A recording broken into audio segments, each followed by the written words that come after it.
Dear Travis, nice to see you again. How are you doing?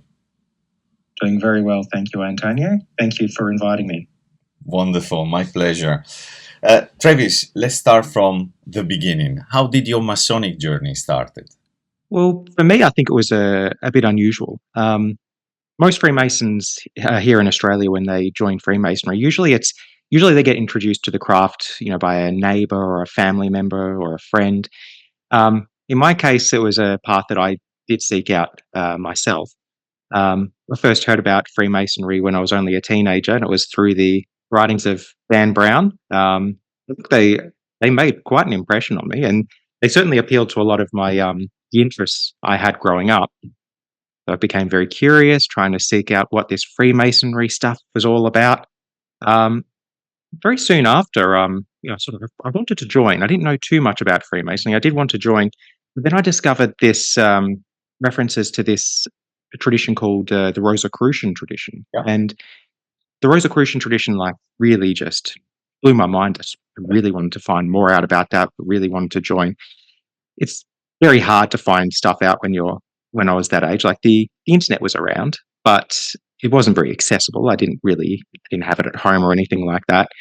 Um, I was fortunate enough that in our city here we had a bookshop called the Theosophical Society Bookshop. Actually, it's still around. It's a very good bookshop, and I would go there and I'd buy Rosicrucian and Masonic books as a teenager, and I loved it. It was really good. Lots of old secondhand books. And I discovered that there was a Rosicrucian organization that met in my state here. They're called AMORC. And look, they're still around. They are a non-Masonic organization. I eventually joined when I was old enough, and decided to put my Masonic ambitions on hold for a while. And looking back, I think it was the right. I joined Freemasonry really at the right time when I was a little bit older again. But joining AMOC was my first sort of introduction to a fraternal society, a ritualistic tradition. And I found I really enjoyed that a lot, actually. I enjoyed the ritual work. I enjoyed being in a group and meeting people. Eventually, like in Freemasonry, take on offices, various ritualistic offices. I became librarian, treasurer, and several times. Even took on a position with the Grand Lodge as well. Wow. Eventually, I got to about my late 20s, and I decided it was time for a scene change. I was working my butt off at the time at work. I was studying at uni. I just had my second kid. I don't know. At that point in my life, I thought, I think it's now time to join Freemasonry. And I was fortunate. I knew a couple of brothers by that stage, and they proposed me into Freemasonry, and Yeah. took the dive and loved it. Like the brotherly love that I found in Freemasonry right from the start was just it blew my mind. It was just so many great men. And eventually, after I became Master Mason, I did what many Master Masons do: join various appendant bodies. Eventually, join another Rosicrucian organization, but this time a Masonic Rosicrucian organization that's called Yeah. the Societas Rosicruciana in Anglia, or the SRIA. Yeah. Um, yeah, the rest is history. So it was a bit of a few turns to get to Freemasonry, but I eventually found it. But as I said, I think it was the right time. I was a little bit older, a little bit more mature. I think it was, if I had have joined when I was 18, 19, I probably wouldn't be a member today. I don't know whether I could have really appreciated it as well as I did when I was in my late 20s. That's a pretty interesting, introduction to my next question. So, your journey started from the Rosicrucian. You joined the Freemasonry part and the Masonic branch of the Rosicrucian. If you look at these two journeys, and the ambition to reach the know thyself destination, what's your experience? That did you see? Do you see any difference? Both groups really do try to help their members to know thyself. That is sort of their goal. And from that perspective, they are definitely extremely similar organizations, but the way they go about doing it is a little bit different. So there are certainly differences between the organizations and or between the Rosicrucian tradition. There's many Rosicrucian groups out there. Look, the Rosicrucian tradition does tend to be a bit more philosophical and esoterically focused. Yeah. Rosicrucian tradition tends to view man as being probably a lot greater than what many people would ordinarily think. So there tends to be a natural inclination towards subjects like Neoplatonism and alchemy and Kabbalah, Hermeticism, these sorts of ideas. The rituals and ceremonies in Rosicrucian traditions, they tend to be a bit more overtly mystical. In Freemasonry, your personal journey, I suppose, is much more self-directed. There's certainly a lot in Freemasonry for people that are esoterically minded, but it's also quite possible to be a very successful, capable Freemason and have very little interest in anything esoteric. And certainly, I've met many guys in my time that I would say really embody what it means to be a genuine Freemason. They have no interest in the esoteric stuff. I suppose the esoteric stuff is a bit of a niche interest for in some jurisdictions maybe, but for me, I really enjoyed that esoteric side. But yeah, there is a bit of a difference. Fascinating. And I agree with you. I mean, there are so many angles within which each one of us start its own Masonic journey, from esoteric, like you said, to Kabbalistic and so forth. But fascinating. Travis, let's go back to your work, the book. This is your first book, if I'm right. That's correct. What an experience, and congratulations for the results. It's just a beautiful writing and engaging way of bringing us, the readers, into this journey. However, writing a book is not something that simple. It's not that you wake up in the morning and just say, let me write something and then put down a full book out there. There's a whole journey about it. Can you describe your experience in reaching the level of, that's it, this is the book I want to publish, but not from a methodology point of view, from a content point of view, because ultimately you're sharing that experience because of what you think you have learned that you want to share with your fellow brethren. Yeah, look, it was certainly an interesting experience. First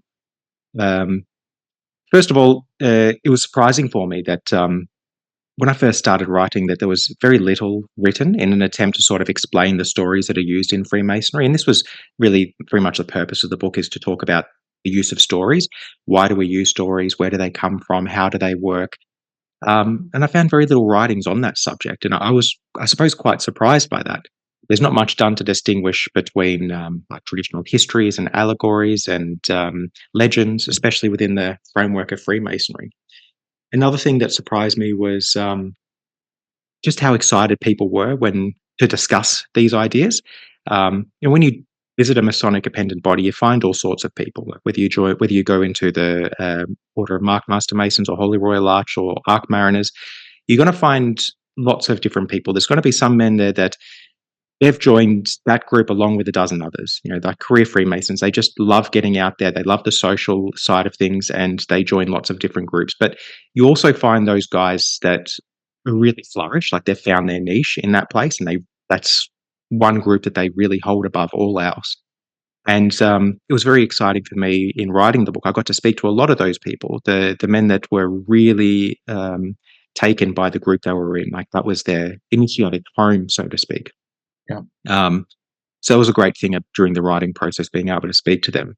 I suppose another thing that was surprising was Freemasonry is a traditional organization. We have our stories and things, and I suppose I expected a little bit of resistance maybe because I have spoken about the stories in the book, and I haven't revealed any secrets. It's not written as an expose or anything like that. But still, being a traditional organization, I did expect there might be some people that might have thought I had revealed too much.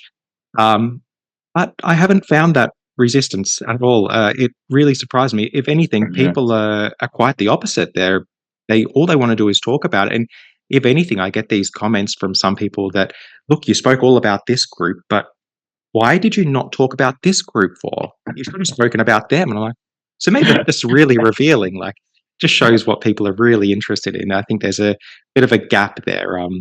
So yeah, and I enjoy talking about that stuff as well. Yeah, well, I still remember the first time that I experienced something similar to what you're describing. I mean, the fear of sharing something that maybe I should not reveal. And then one of my mentors told me, Antonio, remember, this is not a secretive organization, but an organization with secrets. And therefore, you don't have to hide things. You can just, present things in a way that people can still be interested in listening what you're saying. I totally recognize what you're saying, Travis. Fascinating.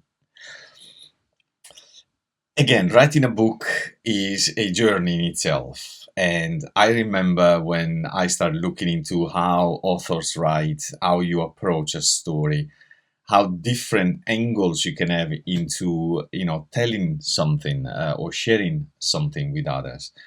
And one of the things that always amazed me is that, at least in my direct experience, Travis, is that I think I know what I want to say, but in the journey, I discovered that the destination actually shift or change or something happened in between. Can you tell us something about your experience about the start of your journey and the end of the destination, the book? Look, in many ways, I think I feel I'm pretty junior in Freemasonry. Like sometimes I think I barely understand Freemasonry just in my jurisdiction, let alone when you go out and look in other jurisdictions and see how things work. Um, and during the writing process, I really wanted to make sure that what I was writing about was reflective of what was happening around the world and not just within the bubble I was looking in, that I live in. Um, so I expected to see some diversity, but I didn't expect to see so much diversity. When I looked out at the way things were done around the world, it could be the same group with the same name, but things can be so different. I didn't expect as much diversity as there really was. Um, I did see a presentation here in Melbourne that was given by Brother Mike Kearsley, and he was talking about the diversity that you see in Freemasonry. He said it's almost like when you look at Freemasonry around the world, it's not just different Masonic jurisdiction, but it's almost like different Freemasonries. And yeah, I agree. I think that's what I found a lot. It's not just in like the minutiae of ritualistic differences and lodge decorum and lodge room layout. It's also in like the culture. It's very different as you look around the world. So certainly we have a lot of our similarities. We're brothers all around the world, and we welcome each other. My experience has been that when I speak to Freemasons around the world, it's the same sort of fellowship I have when I visit a group here in Melbourne. But we do have different cultures and different ways of doing things, which, yeah, that diversity surprised me a bit, I think. I do recognize that, and that's why one of the greatest gift of Freemasonry is the visiting part, when you actually go either in your community, either in your province or in your state, or even when you travel abroad and you have the you know chance, thanks to your secretary, to be introduced to other regular lodges and visiting them. Is just a fascinating experience. My personal story was that I've been in lodges where I usually speak the language of the performance, but I've been also there where I didn't speak the language, and yet the ritual was there. I could recognize, the moment in the journey of the perambulation or the candidate or the master addressing the brethren. It's just fascinating. The visiting part is literally a gift for all of us to experience. But I totally agree. Agreed. Now you mentioned you're a junior, so let me play on that one, Travis. As a young Mason, you are part of a Masonic generation that is experiencing the social media and the connected society at a different speed than when I started Freemasonry. We used to have pen and paper, but that's okay. Then we will talk about this another time. We spoke about the inner self, know thyself, and know thyself is represented across different ritual or even religion in different ways. You have the Sanctum Sanctorum, Holy of Holies, Kaaba, the inner self, and so forth. And this is not something exclusive to Freemasonry. This is something that mankind is seeking in order to understand better thyself. So, if you look at your experience and looking into how your generation is working today in a social context, is this an individual journey within Freemasonry, or is more a collective journey? We're like writing books, having another brother coming to you, inspiring you back based on your work. Yeah, look, it probably won't be long, and we'll be doing lodge meetings with VR headsets. Who knows? Um, yeah, look, I think you're spot on when you compare the vault to the inner self, and that's how I look at it. When I think of the vault, I think of it as like our inner self. And look, there's multiple valid definitions of the vault, but that's the ground that I tend to work from. And in that way, like the temple and the vault, it's sort of is a little bit like the Rosy Cross in Rosicrucianism. It's like the conjunction between the outer and the inner, between the macrocosm and the microcosm. Is it an individual journey or is it collective? Well, the short answer is yes. I think to both. I think coming from a Rosicrucian background, um, I tend to be a bit pragmatic. So most people that are into Rosicrucianism, they don't tend to see themselves as wandering off like a hermit into the mountainside and living a secluded ascetic lifestyle. You tend to work with what you have, like good alchemical, speculative alchemical phrasing that some people might say is that the alchemist doesn't start with all the rarefied ingredients in his crucible. He starts off with the raw ingredients, and you have to work with them. So yes, it is a personal and inner journey, but it's not something that you really do in isolation either. It is something that you do with nature and the world around you, but also with other people. I think especially with other people. Um, and I think that really struck me about the every time I see the Sublime Degree of the Master Mason, you see that illustrated really well. I find that when it's time for the genuine secrets, it's given in a curious way. You don't just have it thrust upon you. It's something that is given in a very particular way. We call it in Freemasonry within the 5 points of fellowship. And to me, this really demonstrates that value of working together. Like it's something that we find around us working together. It's not just something that can be given. It's something that you understand or realize. It's not something that's done alone. And if simply just to reinforce that message, it's usually, well, at least in the way we work it here, it's after that you get introduced to the working tools of the Master Mason. So it's your work hasn't ended. You've still got work to do, even though you've got that. You still have the new working tools, and look, they might be a bit more refined. These new tools require the use of the mind and will, but hasn't finished yet. You've still got work to do, and it's to me, it sort of says that your own personal advancement is not something that it comes with greater responsibility. It's not something that you do in isolation. It's something that you do with the world around you. And it's sort of, what's the point of having these little inspirations and aha moments that we get along the way if they just stay in here? You should be using it to not just benefit yourself and your family, but the world around you, helping your brothers. So yes, I think it is a little bit of both. It is a personal journey, but it's something that you do collectively. Back into your work and the way that you approach the writing of the story of the temple and the vault, you make references to the Greek mythology. Can you give us a sense of where the two differs, where the two overlap, and what did you discover during that investigation? There's a lot of Masonic commentators out there that have this romantic view of Freemasonry, that Freemasonry is like a modern day mystery school or mystery tradition, like those old initiatic educational organizations that you find in the ancient world, in Egypt and Greece and Rome.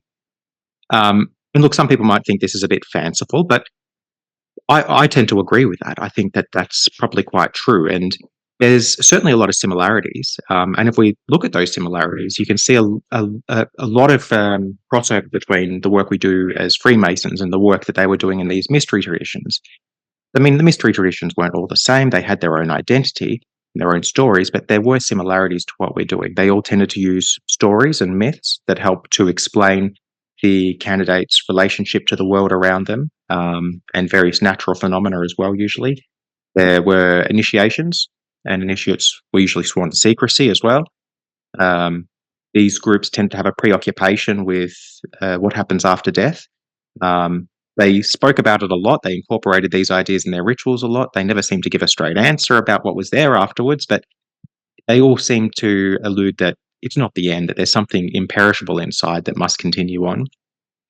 A lot of these schools took that one step further, and they would even have a ritual that would be like a reenactment of a deity or hero's journey through death and into the afterlife, or through death and into resurrection. And usually it was the candidate that would assume the role of the protagonist in those reenactments.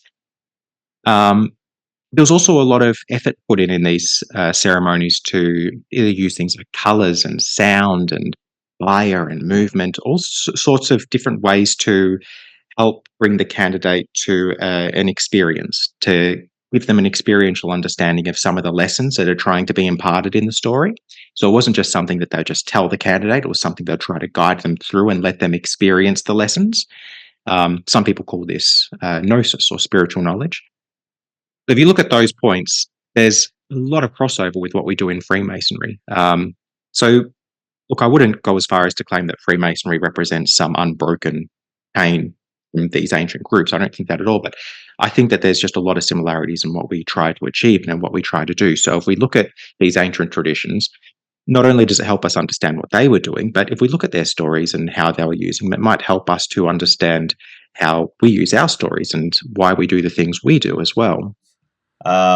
If we would look at mankind across time, the only difference is the tools that were at their disposal in that moment in time that actually differ, but the mankind is still the same, just learning across ages and so forth. So technology is a different way to be connected rather than before having to travel to Greece in order to meet your philosopher and participate to his lessons. Excellent way to look at it. No, but I totally agree. I totally agree with the way that you were looking at it. You're a father. I'm a father, and once that you get kids, you start looking at the next generation in a different way. But as a young Mason or without kids, you feel like you just mentioned. We are junior. I'm an enter apprentice number one, from my perspective, and one of the things is that you're constantly, inspired by looking at other people's work and being Masonic or non-Masonic, something that inspires you into continuing your work. And like you say, using those tools that you're given at different stages of your Masonic journey. As such, we tend to seek for inspiration. Now you have done something, you achieved something, like writing a book, and you put your thoughts there for everybody. And it's, from my perspective, chapeau, because it takes courage also to put something of your own work out there for other people to read it and so forth. So you're an inspiration to many, Travis. But who does inspire Travis? What does make you still tick and find those tools again and start working again and then chiseling here and there? I think there's a lot to be inspired by. I mean, certainly having kids is. I had a cousin say to me that having children is the hardest job that you'll ever love to do, and I think that's it's very apt. Sign that one. I will sign it. Yeah. It's so look, there's certainly a lot of inspiration there in the way they see the world. Um, I think in my Masonic world, I get inspired a lot by a lot of newcomers that come in. So I've been fortunate in the last couple of years that taking on more senior roles. So I'm secretary in one group. I look after education and studies in another group. And I'm having the opportunity to work with lots of very senior Freemasons that are, I mean, they're fantastic. Like these guys are just phenomenal to work with. But being able to work with them and together we try to build some of these groups up. Some of them have had some troubled history. So we try to rebuild things, make things special. And it's really just putting our own passion into it, really. And it's starting to pay off. Like there's a couple of groups where we're getting lots of new members, and best part is when you get a new member come through the door and like they're extremely enthusiastic. They're wanting more meetings. 4 to 6 meetings depending on the group. It's not enough for them in a year. They want more. They love to come along. They're trying to contribute as much as they can. I had one. We admitted a aspirant as a Zalata in the SRIA at our last meeting, and he said at the end of the ceremony that it felt like coming home. That's perfect. Like to me, that really inspires me. It just says that the work that we're doing is right on. We're doing the right thing. All we have to do is just keep doing what we're doing. And really, it is just putting our own passion into it, just trying to make things just harmonious, but also enjoyable and safe. People are able to express themselves. That really inspires me a lot. Back to writing, back to this experience. Once that you achieve the first step, for as heavy and demanding it is like cherish, right? You get one, you just have the flavor to get another one. So how is it going with your next project? Are you already working on something? Are you already, are you already inspired enough to know what you're going to do, or you're still enjoying this part of the journey? Where are you on your next project? Um, Sounds like with your experience in chatting to other authors that maybe it's not this phenomena of wanting to keep writing is not just my own journey. It sounds like it must be a bit of a collective thing that authors go through with it. But yes, you're right. It was a very enjoyable experience. And look, I must admit, one of the things I struggle with in my life, I'm a little bit impatient. I like to get things done, and it was a lot of work to get a book out onto the market. It takes a lot of time, and when it finally gets there, you know, I I haven't really. I just want to keep going. All right, well, let's move on. So there, you look, there is already a couple of projects that I could Brilliant. share. It's still very early on. I'm very much in the promotional phase of the Temple and the Vault, but yes, there is a couple of new projects. One would be an Italian translation of the Temple and the Vault. So there's a bit of interest in Italy to get an Italian translation. So I'd expect in 2025 that would be released to the market. And Fantastic. and secondly, I've been quite surprised to hear from lots of brothers. I think I mentioned before where they want to hear more about some groups that I didn't discuss. And look, I want to speak a little bit more about some of these groups as well. I enjoyed chatting to people from different groups and the passion that they have in their groups. Um, but yes, I do want to expand a bit of a sequel to the Temple and the Vault. It won't be exactly the same. It will have a bit of a different focus, but the aim will probably still be pretty similar, keeping things esoterically focused, but also very accessible for general Freemasons as well. Did you have the feeling after you have finished your work, you presented your book, and people came to you and started sharing information? Were you ever surprised of the emotions that you created in them that were probably not your intention, but that spark that is your book activated something in someone else that got excited about it, and you were the source of it? And it makes me emotional to see it. But yes, exactly. There's been some people I've spoken to, and I suppose I'm naturally a bit of an anxious individual, so I was always overthinking things. Or what if people don't like it? What are they going to say? How's things going to work out? You have no idea how people are going to respond. Yeah. When but some people that have read it and they start talking to me about it, it's clear that they've got the message that I was trying to get across. Because the message I really wanted to get across was that we have lots of diversity in our traditions, but there's not really one group that's better than any other. It's just that there's right environments for some people. For some people, joining Mark is just the right place for them to flourish. But it's not for everybody. But everybody has their home. How do you find it? Where is it? And I was really hoping that that message would get across. And I've had, it sounds like, at least with some people I've spoken to, that I was successful in that. And um, look, it's probably, yeah, makes me really, really happy to see that. It's still early on, so I'm still curious to see what other feedback I get. Um, but yes, it is very inspiring. Yeah, and having the Italian tradition, trust me, you will get a lot, tons of feedback because we love to share our emotions from that perspective. So I'm sure that you will get some and a very interesting one. No, brilliant answer. I really like it. Travis, unfortunately, this ends our conversation. I really enjoying sharing thoughts with you, but you give me hope by telling me that there is another project. So I look forward to the opportunity to meet again about your next project with great pleasure.